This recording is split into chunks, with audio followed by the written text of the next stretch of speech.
Today's episode is brought to you by Audible.com. I know you've heard about Audible services many times before, so let me get straight to the recommendation. For hardcore History of Rome and Byzantium fans, why don't you check out In the Shadow of the Sword by Tom Holland?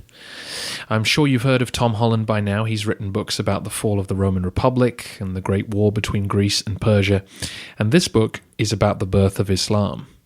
Yes, it's ultra relevant to where we are in our story, and it's been a great source of information for this podcast. You'll meet some very familiar characters as Justinian, Khusro, and Yersinia, along with Heraclius and all the rest cross Holland's path as he searches for the origins of the Muslim religion. I'll be talking about all this myself when we reach the end of the century, but if you want to get ahead, then you can get it now for free from Audible.com. Tom Holland's style has to be seen or heard to be believed. He has an amazing ability to bring the ancient world to colourful life, and you could be listening to his words for free if you go to audibletrial.com/TV Critic.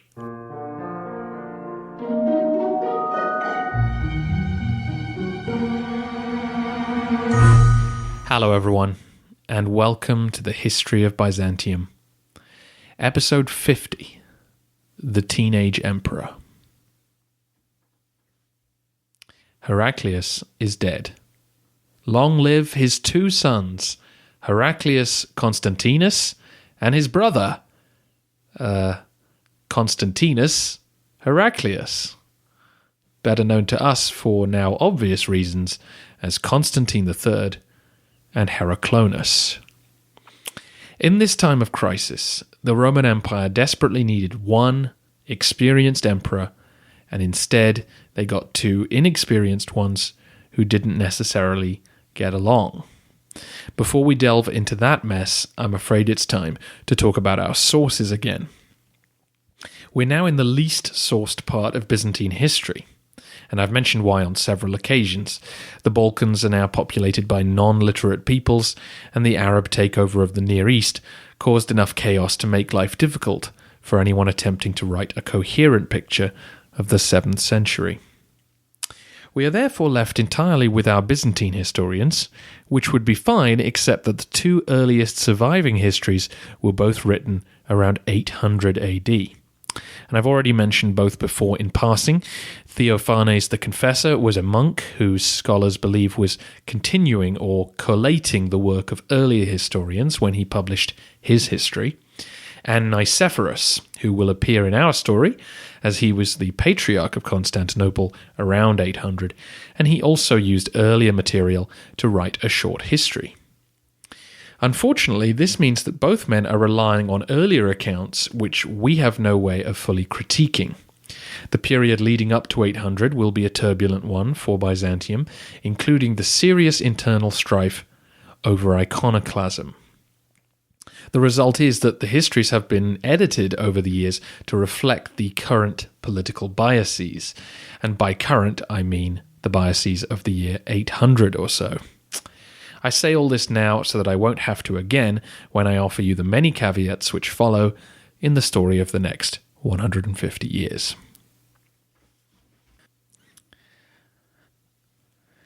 Okay, so Heraclius passed away in February 641, and immediately afterwards Martina informed the Senate and Patriarch of the dead emperor's wishes. She then called the people to the Hippodrome, where she announced that both her son and stepson would now be taking over. The crowd cheered their emperors, but were not impressed at all with the Augusta trying to take a leading role in the affairs of state. Also, we're told, you all know about the wicked stepmother trope in Roman history, and everything we hear about Martina follows that tradition. It's not a stretch to imagine she was deeply unpopular, given her incestual marriage, but whether she actually tried to wield power from the front, we don't know. She was certainly widely blamed for what happened next. Constantine III was 29 years old, while Martina's natural son Heraclius was only 15. So although they were technically co-emperors, it was obvious to everyone who would actually rule in the short term. But barely 3 months later, Constantine III was dead. According to our sources, he discovered the reserve of cash that Heraclius had left for Martina and took it away from her.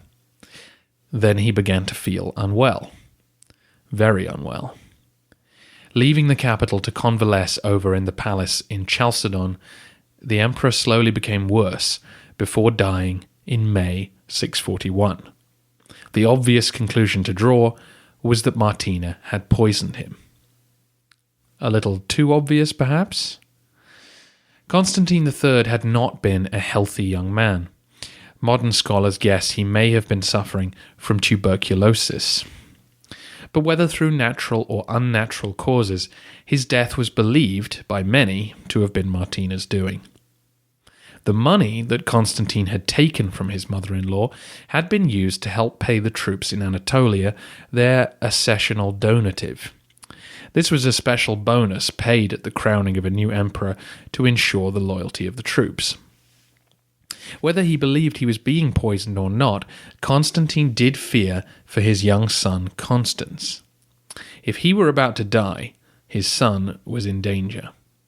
Heraclius would become emperor, but how would Martina look upon the 11-year-old who could become a rallying point for disaffected members of the imperial court? Soon after the donatives had reached the men of the army, Constantine's retainers did too. They urged what was left of the army of the East and of Armenia to protect the rights of the emperor's son. Back in the capital, once Constantine was cold, Martina banished all of his ministers and made plans for her own administration. But by September, the Eastern army had reached the Bosphorus, and a tense stare-down began. The army demanded the release of young Constans into their care, and Martina and Heraclius tried to outmaneuver them. The new emperor brought his stepbrother out for the men to see, embraced him, and made it clear he meant him no harm. The exact order of events is murky, but over the next month, Martina and Heraclius' position began to crumble. Not only were they forced to make a series of concessions to the Armenian general Valentine, who was in charge of the army, but inside the city, an Orthodox mob saw the weakening authority of their sovereign and began pressing their own claims. They were deeply unhappy with the new doctrine of monotheletism. You know, the Jesus had one will idea, which Sergius and Heraclius had approved before each of them passed away. The mob made threatening moves toward the new patriarch Pyrrhus, who was forced into exile. Meanwhile, it seems like the senators inside the city began to aid Valentine in his moves against Martina. One suggestion is that the senators moved with greater urgency when the grape-picking season arrived, and Valentine's men began gobbling up all the produce from their wealthy estates on the coast of Anatolia. Whatever really happened, Martina's unpopularity proved fatal. Towards the end of the year, Valentine was able to cross the straits and enter the city. Heraclius was deposed and had his nose slit as a means of preventing him returning to the throne. While for his hated mother, the punishment was to have her tongue cut out. These were considered light punishments by the standards of the time, and Valentine knew he was in no position to execute royalty, so the two of them were exiled to the island of Rhodes, where they remained for the rest of their lives. Young Constans II was now proclaimed emperor. It seems that Valentine attempted to make himself co-Augustus, but the angry reaction of the crowds to that suggestion made him think better of the idea. However, the general was now the leading man in the empire. He arranged a marriage between his daughter Fausta and the pubescent Constans, and then headed back on campaign against the Arabs in eastern Anatolia. By the autumn of 644, though, Valentine was back in the capital, and with armed men by his side, he made his intention to be crowned emperor clear. The new patriarch, Paul, popular with the empowered Orthodox crowds, decided to oppose this move. and when Valentine's men made their move toward the bishop, the crowd rushed in and hacked the soldiers to death.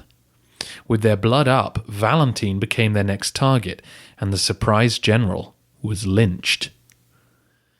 This all meant that by New Year's Day, 645, 4 years after the death of Heraclius, the Roman Empire was being ruled by his grandson, Constans II, a 14-year-old boy. Before we get into Constance's reign, though, we need to cover the movements of the ever-advancing Arab armies during this period.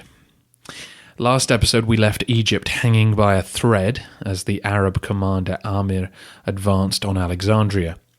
The city was well fortified and should have been able to withstand a long siege. However, morale was so low and infighting so rife that the Roman authorities quickly entered negotiations for surrender. Martina had sent Kyros back to conduct these discussions, and Amir agreed to allow the Byzantines a full year to evacuate the city and take any movable wealth with them. The Muslim commander also made guarantees for the safety of those who stayed behind. And obviously, many Alexandrians had no interest in becoming refugees and were deeply unhappy with the imperial capitulation. But there was no more military support being offered from Constantinople, and so there was little more Kyros could do about the situation. By autumn 642, the soldiers and some of the citizens of Alexandria got onto ships in the harbour and sailed north. Amir rode into the city to accept its submission. By the end of the following year, he had taken control of Cyrenaica, the coastland to the west of Egypt, by this point in history, and still today, known as Libya. Meanwhile, the easy conquest of Roman Mesopotamia left the Arab armies staring up at the mountains of Armenia. You probably remember me describing the location of Dara and Nisbis as being just south of the climb up into these highlands, and I know you're now familiar with that terrain, as it was around the lakes and up and down the great hills and forests that Heraclius trekked during the final war with the Sassanids. The Muslims could therefore hardly stop in the lowlands of Mesopotamia. They would always have been vulnerable to great counterattacks sweeping down from the mountains. They now had a strategic need to march on into Armenia to protect their position. The conqueror of Mesopotamia, Iyad, launched the first raids into Armenia in 640, but the fractured terrain of the highlands meant no easy conquest would follow. By 642, Arab armies returned and were met by Valentine, now emperor in all but name, as he took the eastern armies on the march to try and prevent further losses. He was aided at this time by Theodore Reshtuni. Armenian politics was a constant battle between different houses who each controlled the small pockets of good farming land in between the inhospitable mountains. At this time, Reshtuni had the allegiance of many other families and was recognized by Valentine as the effective ruler of at least the Byzantine portion of the region. The inconclusive campaigns were thoroughly overshadowed in 643 when the Arab armies made their first serious invasion of Anatolia. The new governor of Syria, Muawiyah, organized the raid, which once it crossed the Taurus Mountains, made it all the way to the Byzantine stronghold of Amorion, 2/3 of the way toward Constantinople, before it had to turn back. So this was the situation facing young Constans II when he became sole ruler in 644. The empire was under serious attack, and unlike the situation faced by Heraclius in 610, the Arabs did not seem to have overextended themselves. Constans was born in 630 in Constantinople. In keeping with family tradition, he was named Heraclius at birth, and like his father before him, would be known as Constantine when he became emperor. However, to distinguish him from his father, he was given the diminutive Constans by historians, and the name stuck. I'm sure you remember this sort of issue cropping up all the time in the history of Rome. So technically he should be Constantine IV, but instead we call him Constans II. He was born just as Heraclius was being toasted as the saviour of Romania, and would have spent his infancy blissfully ignorant of the storm gathering on the horizon. Just as he was learning to read and write, he would have heard the alarming news of the collapse of the East, and as he passed his 10th birthday, constant defeat would have rung in his ears as he watched Heraclius slowly die. Instead of shrinking along with the empire, though, Constans seems to have absorbed at least some of the courage and intelligence of his grandfather. At 14, he began to exercise his own will over government policy, and though understandably his advisors and generals led him through his first few years, he slowly began to take charge and rule the empire in his own right. I can't imagine how he must have felt at the start, though. I try to think of myself at 14 and imagine how I would have coped with a situation even vaguely similar to this. To try and bring it down to a mundane level so that we can all begin to get our heads around it, how many of you struggle with the geography of the Byzantine Empire? And how many of you struggled with geography class at age 14? Imagine if now not just understanding geography was the question, but commanding armies across that geography. Now, of course, he would have help with military matters and wasn't telling people which valley or river to guard at this stage. But if we think about all that he didn't know and how much he was forced to learn every day, well, it's a scary thought. And from Constance's point of view, it must have seemed like he had no choice. His father was seemingly poisoned, and the general who then acted as his guardian was beaten to death in the streets. So he must have realized that he either had to take charge quickly or be killed. He didn't have time to be a teenager. He had to act now. And over the next few years, everything the emperor tried failed. He was spitting into the wind at this point, even if his intentions were good. His first project was to retake Egypt. No one can argue with his prioritization here, even though the region's proximity to Arabia made a reconquest seem unlikely. However, the Byzantines still controlled the eastern Mediterranean, and so getting the army back across the sea was no problem. The emperor seems to have favoured Armenians at court, which could be because of his family ancestry, and it was an Armenian general, Manuel, who was chosen to lead the expedition back to Alexandria. The timing of the attack may have had something to do with the death of the Caliph Omar, who was assassinated by a Persian slave in 644. Armenia was recalled from Egypt, and with the eyes of the Muslim world turned inward, Manuel made his move. When the fleet arrived in the autumn of 645, the troops made a successful landing and drove the Muslim garrison out of the city. However, despite this success, Manuel wasn't able to make any strategically successful moves afterwards, though whether he understood Egyptian conditions at all is another question. Armenia gathered 15,000 men and marched back to Egypt. He and Manuel met in battle, with the Romans once again driven off by the Arabs. Retreating behind the walls of Alexandria, Manuel realized the jig was up, ordered his men back onto their ships, and departed for Constantinople. Seeing the potential danger in the walls of Alexandria, Amir and his successors tore them down and established a new capital for the administration of Egypt. This city was established at Fustat, a village at the southern end of the Nile Delta, making it much harder for a Mediterranean fleet to reach. Fustat would eventually grow into the city of Cairo. The expensive failure of this operation left Constans on the defensive for the rest of his teenage years, and the situation on all fronts continued its downward spiral. Both Africa and Italy went into revolt in the next 5 years. This is where the schisms within the church really reap their bitter harvest. The reason for monotheletism's creation was to try and appease the Monophysites, Almost all of the Monophysites were now living under Muslim rule.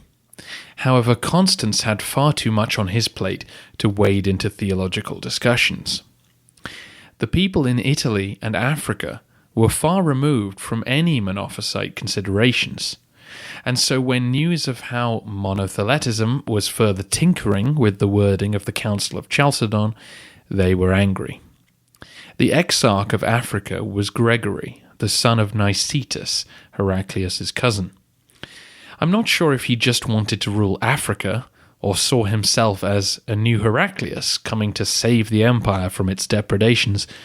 Either way, he declared himself emperor around 648, and if he thought that he had timed things perfectly for a coup, as his father had, he was very much mistaken.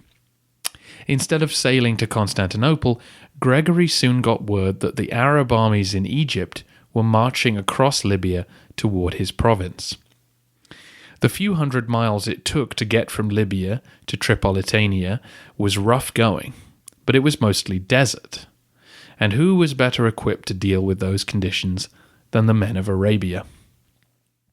The raiding force met Gregory's African troops in battle soon afterwards and defeated them. The situation, however, turned out to Constance's advantage. Gregory was killed in the fighting, but the Arabs were not strong enough to attempt conquest. Instead, Gennadius, Gregory's successor, agreed to pay the invaders to leave the province alone. The Arabs were satisfied with this and left Africa for the time being. Gennadius then returned the province to its usual situation vis-à-vis Constantinople by sending tax surpluses on to Constans. Of course, Gennadius wasn't appointed by the emperor, but this show of loyalty was enough to leave him in place for the time being, although Constans really didn't have the resources to remove him, even if he'd wanted to.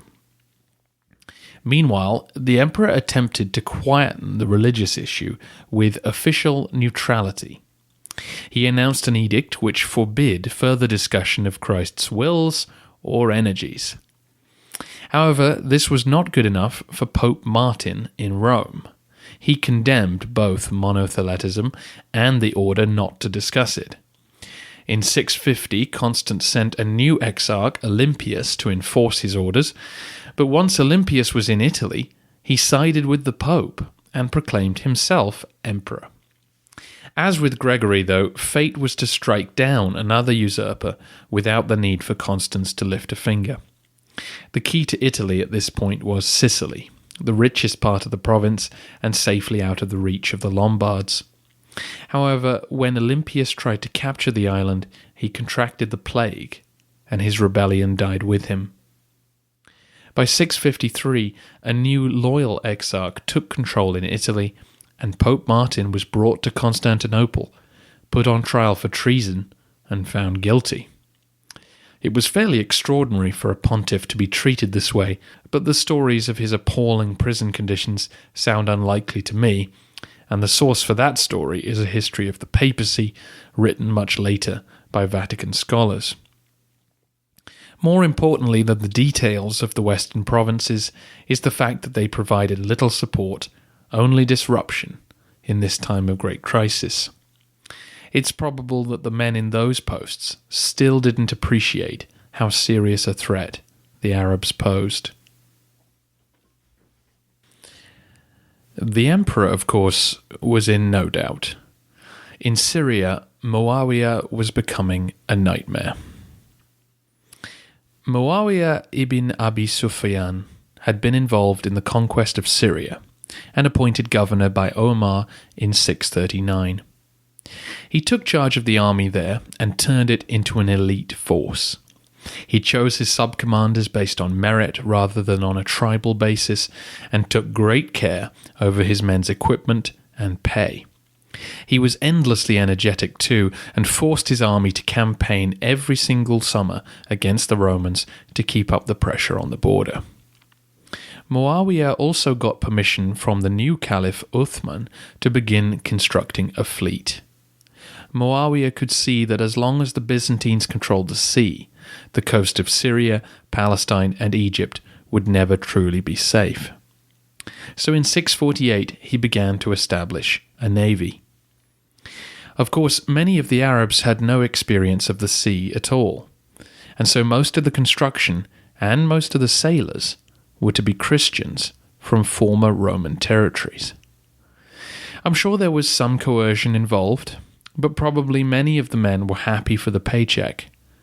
Monophysites would certainly have been a majority in certain shipyards, and they may have shrugged off the disloyalty because it was aimed at the orthodox imperial government.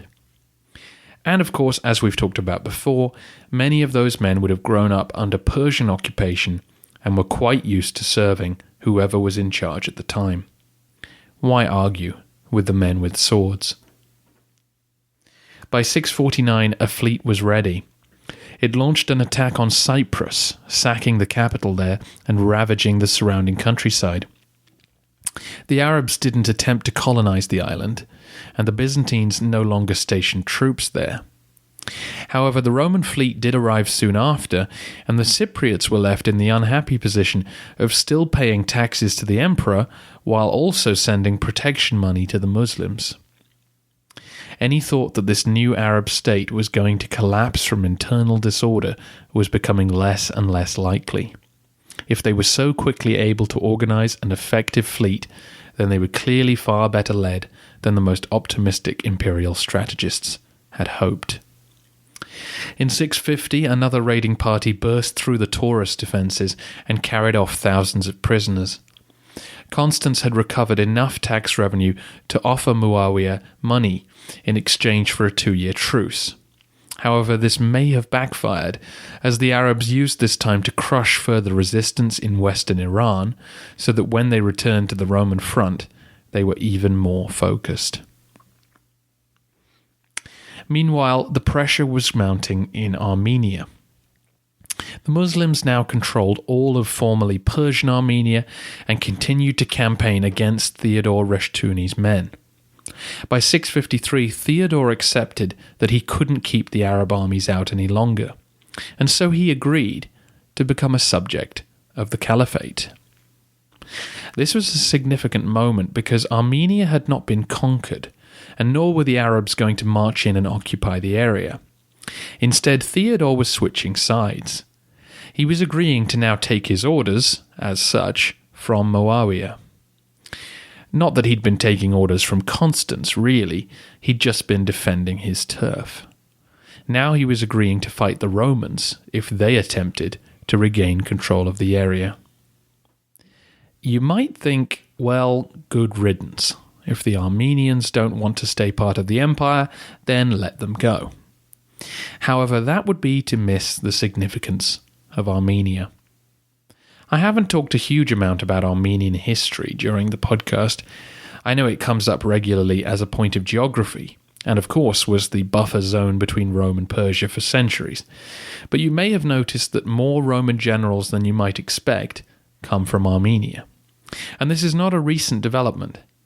The fact is that in the ancient world, the best soldiers almost always come from mountainous or desert regions. Why? Because these men had grown up tough. If you live in the mountains, then just gathering food and water requires physical fitness. There's a good chance you will have learnt to hunt for food and will understand weather and travel conditions better than a city dweller. Essentially, you've already completed some of the basic training of military life. The same goes for the men of the desert, which should help to begin answering the question of how the Arabs were able to conquer the known world so quickly. During the history of Rome, you saw how men from the Illyrian mountains were able to lead the tough central army through the crisis of the 3rd century.